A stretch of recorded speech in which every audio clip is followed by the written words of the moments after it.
হাত বাড়াইও আমায় তুমি না ফেলিও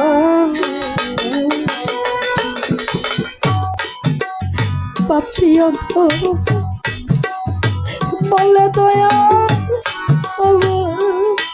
তুমি না ফেলিও ওরে দয়ালো সময় কানের কালে রহমতে হাত বাড়াইও দয়ালো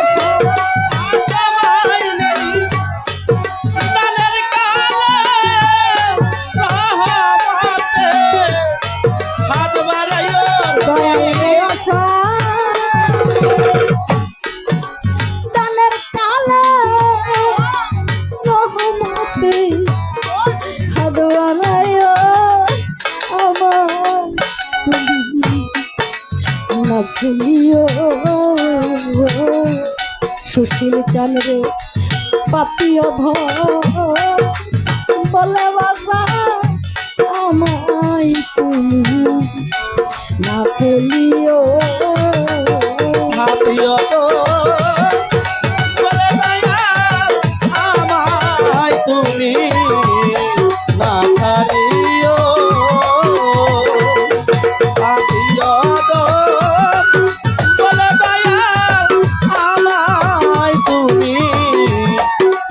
ছাড়িও দয়াল রে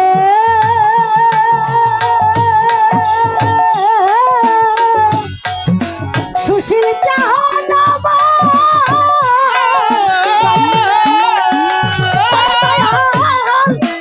আমার হইল পাপের সারায় অঙ্গবরা দয়া করে আবার পাপের বয়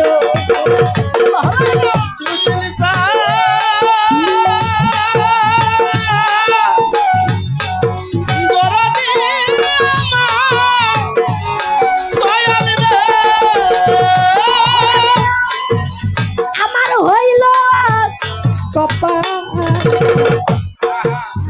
পাপের সারা অঙ্গবরা দয়া করে আমার পাপের ভরা বয় দয়া তুমি দিলে এই কাঙালে এইভাবে কে আছে বলো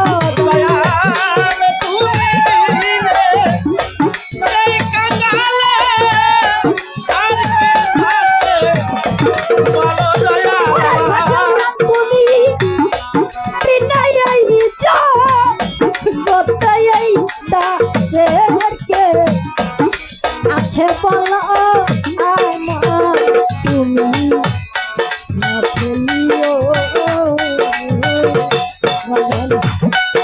পাপিও বলে সুশীল চাঁদ আমার তুমি না ফেলিও পাপিও বলে দয়া আমায় তুমি না ফেলিও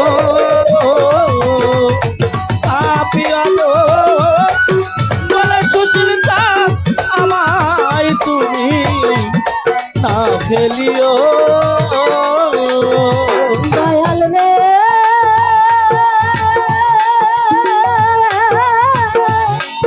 সুশীল চাঁদ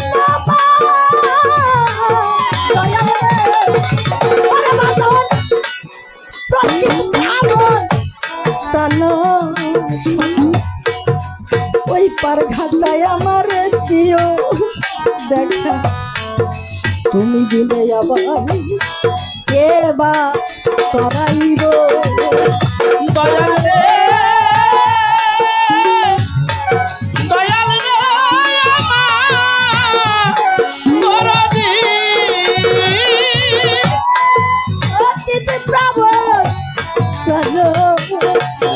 আরে ওই পারগাটায় আমার দিও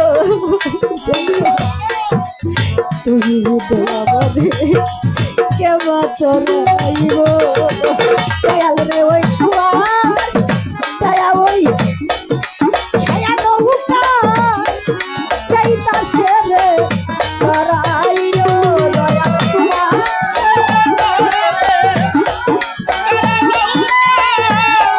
এই দাসী রে তরাইও দয়াল কুমার দয়া ছায়া নৌকাই এইটা সেরে চড়াইও আমার তুমি যতই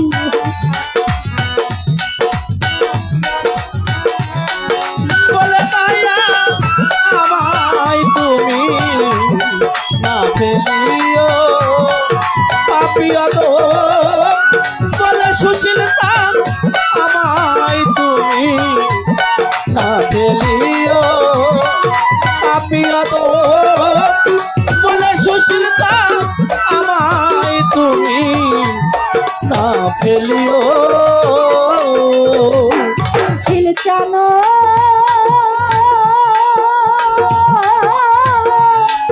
মিঞ্জু জানো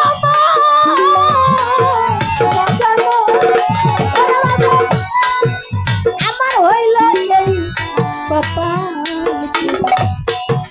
পাপে সারা অঙ্গ ভরা দয়া করে আবার পাপের বলা দয়াল রে দয়াল রে আমার দরদি আমার হইল পাপা পাপে সারা অঙ্গ ভরা দয়া করে আমার পাপের ভরা দয়া তুমি বিনে এই জগতে এই দাসের কে আছে বলো দয়া তুমি দিলে এই জগতে এই দাসী রে আছে বলো দয়া দয়াল তুমি বিনে এই জগতে এই দাসের কে আছে বলো আমার তুমি না ফেলিও আত্মীয় ধর বলে দয়া আমায় তুমি না ফেলিও পাপিয়া তো বলে সুশীলতা আমায় তুমি না ফেলিও সুশীল চানো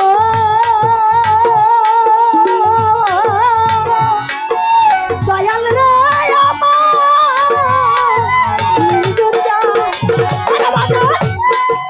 তুমি বিনয় আমার নাই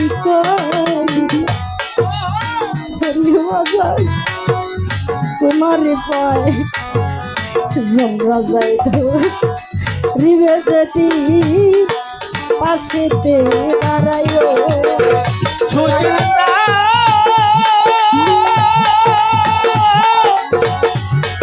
দয়াল রে আমার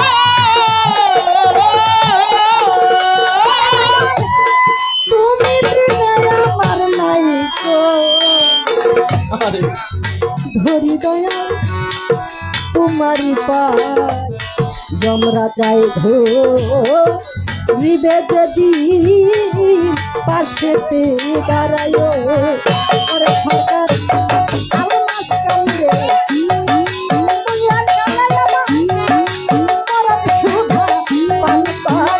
সরকার আমার বলে মরণ কালে আমার মরণ সুতা না খাওয়ায় আমার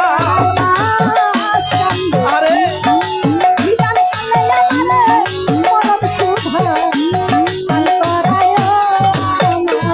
তুমি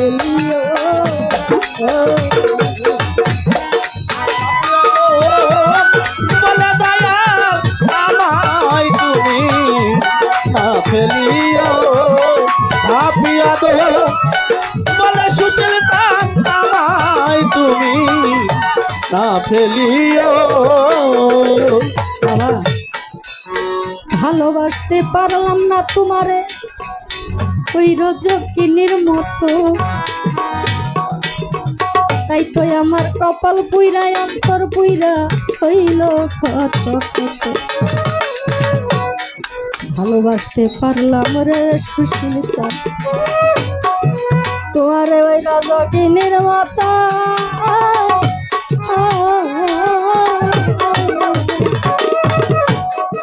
তাই তো আমার অন্তর পুইরা হইয়া গেল কত দুঃখ। বাবা ভালোবাসছিল কে? ভালোবাসছিল ধরা দেবী, ঠিক না বাবা? ধরা দেবী ভালোবাসছিল না? একটু কথা বলি বাবা। একদিন স্বর্গে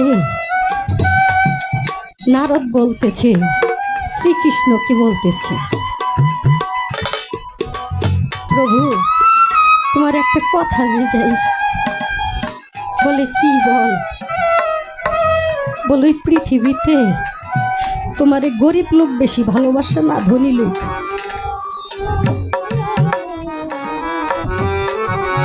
নারায়ণ কথা বলেন।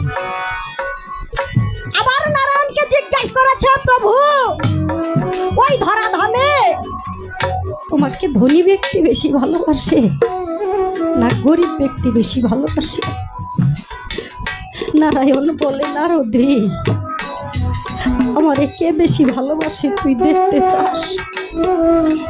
বলে প্রভু আমার দেখার খুব ইচ্ছা জাগে, যদি আমাকে একটু দয়া করে দেখাইতে কার ভক্তি বিশ্বাস তোমার প্রতি কতটুকু।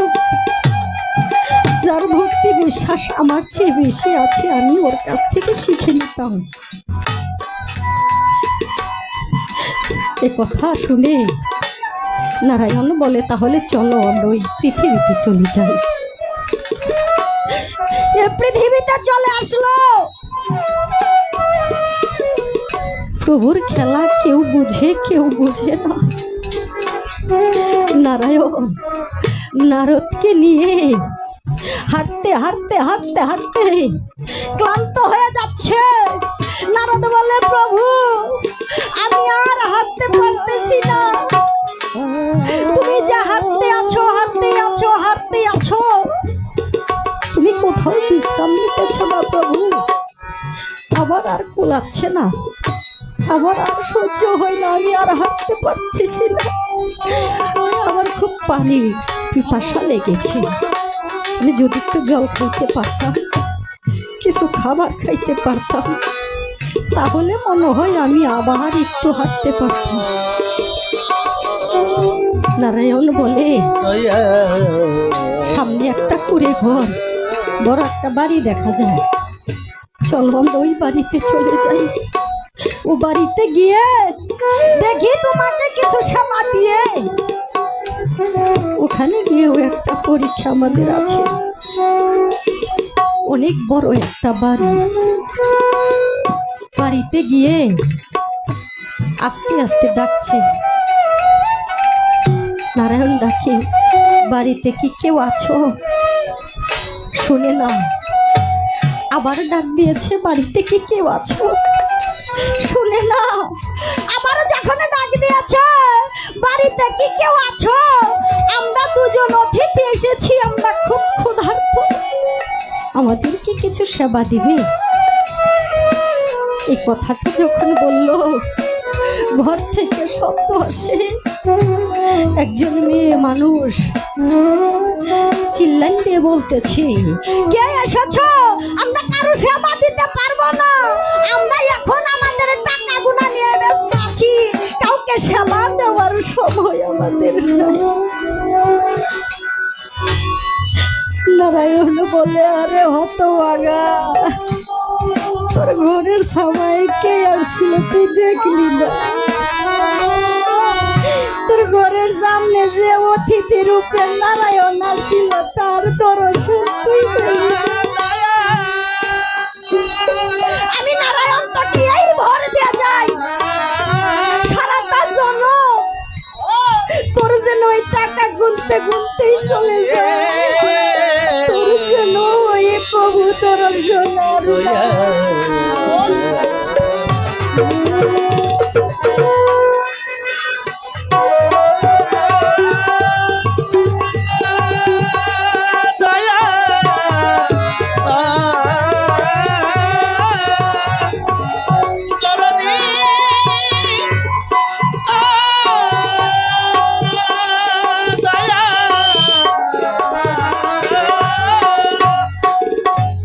এ কথা বলে নারায়ণ আবার হাঁটতে হাঁটতে চলে যাচ্ছে। নারদ মুনি বলে, প্রভু আমি তখন আর পারি না, আমি আর হাঁটতে পারি না, আমার শরীরে কোনো শক্তি পাইতেছি না, আমাকে কিছু খাওয়াও। নারায়ণ বলে, সামনে একটা করে ঘর দেখা যায়, চলো ওই বাড়িতে চলে যাই। ওই বাড়িতে গিয়ে দেখি কাউকে পাই কিনা, যদি পাই তাহলে কিছু সেবা চাবো, যদি দয়া করে দেয়। আস্তে আস্তে ওই বাড়িতে গিয়ে যখন ডাক দিয়েছে, আস্তে করে ডাক দিয়েছে, বাড়িতে কি কেউ আছো? তৎক্ষণাৎ ভিতর থেকে শব্দ আসলো, কে গো, আমার বাড়িতে কে আসছো? বলে, মা গো, আমরা আসছি। মা একটু ঘর থেকে বের হবে। ঘর থেকে যখন বের হয় বলে, মা গো, আমরা অনেক দূর হতে আসছি, অনেক ক্লান্ত, আমাদের কিছু সেবা দিবে, আমাদের কিছু খাইতে দিলে আমরা আবার একটু হেঁটে হেঁটে চলে যেতে পারতাম। বলে, তোমরা বসো, তোমরা বসো, আমি তোমাদের সেবার আয়োজন করি। এ কথা বলে অতিথিদেরকে বসিয়ে রেখে ঘরে গিয়েছে অতিথির জন্য সেবার আয়োজন করবি। আমাদের এলাকায় যেটা বলে চাউলের দাম, ওই চাউলের দামে যখন হাত দিছে, মাটির কোলা তো হাত দিয়েছে, হাত দিয়ে দেখে ওই চাউলের কোলার মধ্যে যে চাউল ছিল, একটা চাউল ধরা দিবি বলে, আমার কোলার মধ্যে চাউল ছিল, ওই চাউলটা কোথায় চলে গেল? আমি যে আমার অতিথিকে বসিয়ে রাখলাম, এখন আমি তাদের সবাই কি দিব? আমি তাদের সেবা না দিতে পারলে তো আমি অপরাধী হয়ে যাব, আমি আমার প্রভুর কাছে জবাব দিতে পারবো না। আমি কি করে তাদের সেবা দিব? এ কথা বলে কোনো কুল কিনারা না দেখি হাতের মধ্যে একটা থলে নিয়ে, দেখেন গুরু প্রেম কাকে বলে, দেখেন গুরু ভালোবাসা কাকে বলে। ঘরের মধ্যে কোনো চাউল ছিল না, কোনো কুল কিনারা না দেখে একটা থলে হাতে নিয়ে চলে গেল বাড়ি বাড়ি ভিক্ষা করার জন্য, অতিথি সেবা দিবে। বাবা, আর আমার বাড়িতে যদি দয়াল আসে, মুখটা ঘুরাইয়া অন্যদিকে রাখি, অভাবে পড়ে আছি, দয়াল আমার বাড়িতে আছে, দয়াল কি কিছু বোঝে না? আমার এই অভাবের সময় আমার দয়াল আছে। আরে বেকুব, তোর অভাবের সময় দয়াল আছে, এটা তো তোর রহমত আছে, তোর তো বোঝস না রে।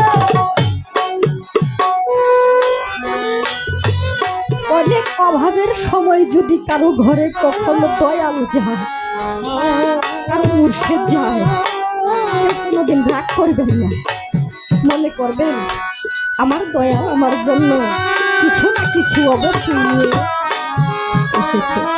ছোট ছোট থলেটা হাতে নিয়ে বাড়ি বাড়ি চলে গেল। মাগো, আমার বাড়িতে দুইজন অতিথি এসেছে, আমাকে কিছু চাউল দেবে, আমি অতিথি সেবা দিব। এইভাবে কিছু কিছু বাড়ি থেকে কিছু কিছু চাউল সে নিয়ে আইসা হাঁটতে ছিল, যাইতে ছিল বাড়ির দিকে। হঠাৎ করেই একটু পানি দেখা যায়, ভালো মানুষ, সুস্থ মানুষ হেঁটে যাইতেছে, হঠাৎ করে তার পাটা পিছলে থলের মধ্যে যে চাউল ছিল সবগুলা চাউলই পড়ে গেল। ধরা দেবী কান্দে আর বলে, আমি কি দিয়া দিব তোমার সেবা? ওরা দয়াল দয়াল দয়াল দয়াল আমারে বলেন, আমি কি দিয়ে তোমার সেবা দিব? এই চিন্তা করতে করতে সামনে দেখে একটা মুদির দোকান। মুদির দোকানে চলে গেল। ভাই, আমার বাড়িতে অতিথি এসেছে দুইজন, আমার ঘরে চাউল ছিল না, আমি বাড়ি থেকে কিছু চাউল এনেছিলাম। ঝড় বৃষ্টি নেই, তারপরেও কেমন করে যেন একটু পানি আসলো, সেখানে পাড়া দিয়ে পাটা পিছলে পড়ে গেলাম, আমার চাউলও পড়ে গেল। ভাইরা, আমি এখন আমার অতিথি সেবা কি করে দিব? আমাকে কিছু চাউল দিবে? মুদির দোকানদার বলে, এর আগে অনেক বাকি নিছ, এখন আর দেওয়া যাবে না। বলে, ভাই দাও না। বলে, দেওয়া যাবে না। কই, দাও না, না দিলে তো আমি অপরাধী হয়ে যাব, আমি পাপী হয়ে যাব, আমার গুরুর কাজ করাই জায়গা হবে না, আমি আসামি হয়ে যাব। বলে, ধরা রে, একটা শর্তে আমি দিতে পারি। বলে, কি শর্ত? কত বাম স্তনটা এটা যদি আমার দিতে পারি,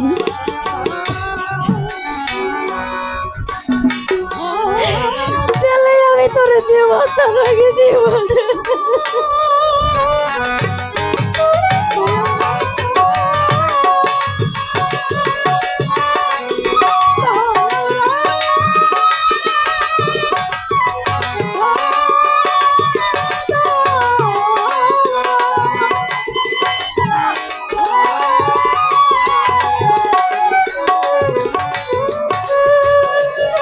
তোর বাম স্তনটা খাইতে আমার যদি দিতে পারিস তাহলে ধরা দেবী মনে মনে বলবে, আমি যে আমার বন্ধুরে ভালোবাসি, আমার সব কিছু দিয়া, আমার যে হাতে হাতটা আমার না আমার বন্ধু, আমার যে পাও এই পাওটা আমার না আমার বন্ধু, আমার যে চোখ এই চোখটা আমার না, এই চোখটা তোমার সুশীল চান্দা। তুমি যাই মুখটা কথা বলো, এই মুখ তোমার না, এই মুখ সুশীল চান্দা।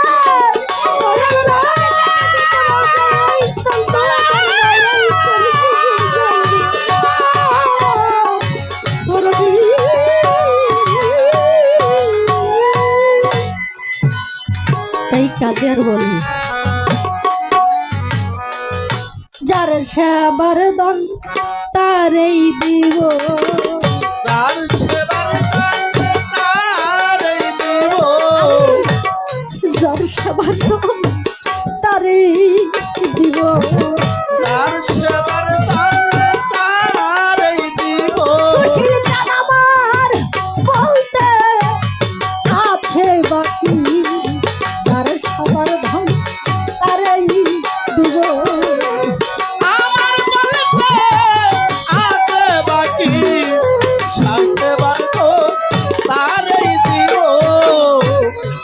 আমার যাহাই আমি তারে দিছি, আমার যাহা তারে দিব, আমার যা ছিল সুশীল চান রে দিছি, আমার যা ছিল সুশীল চান রে দিছি। আমি আমার আছি, আমার যাহাই আমি তারে দিছি, আমি আমার আছি, আমার যা ছিল তারে দিছি। বন্ধু তরে বড় ভালোবাসি, বন্ধু তরে বড় ভালোবাসি, সুশীল চান রে বড় ভালোবাসি, সুশীল চান রে বড় ভালোবাসি। সাতাই তো বারবার তোর কাছে আসি, তরে বড় মিল ভালো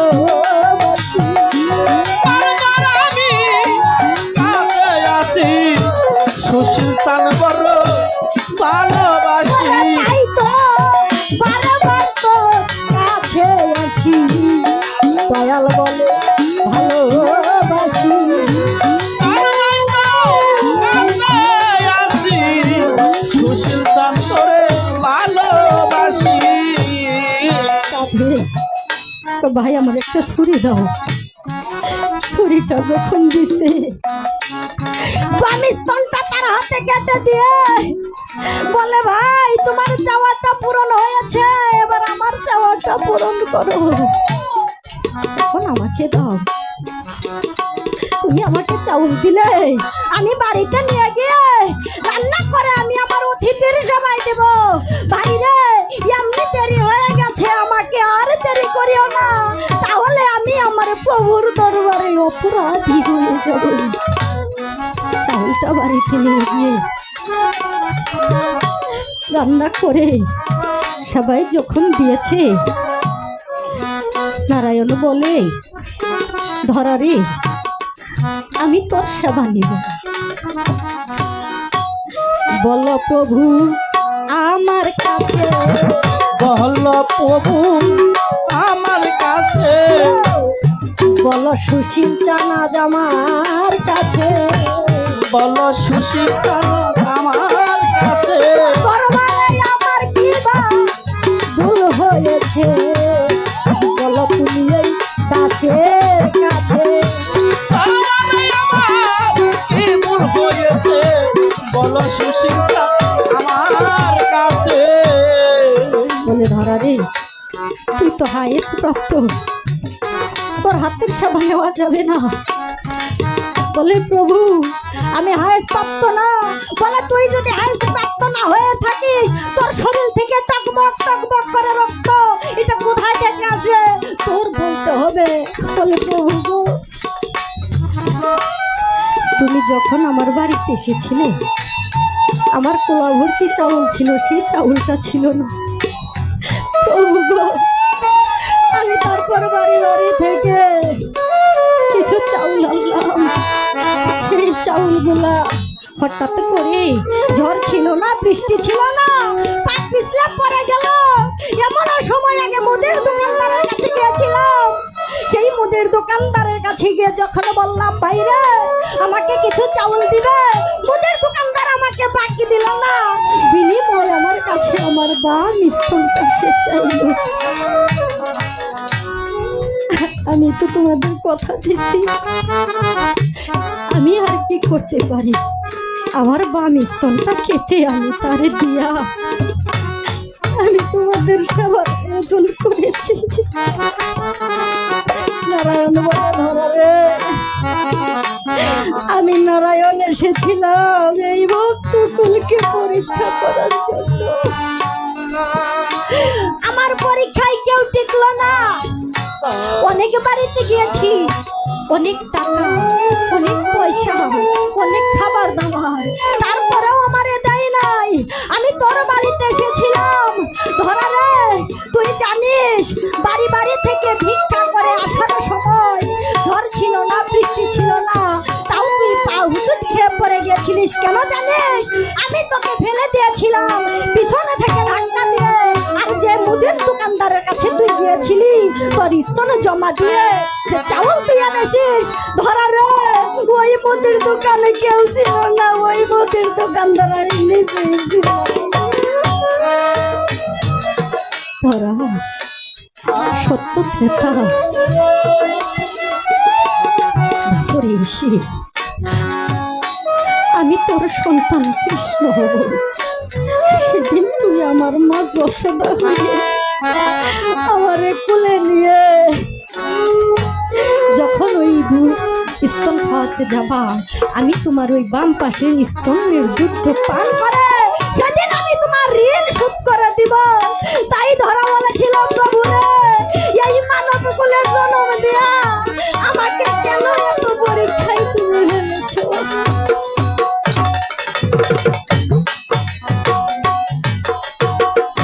এমন মানব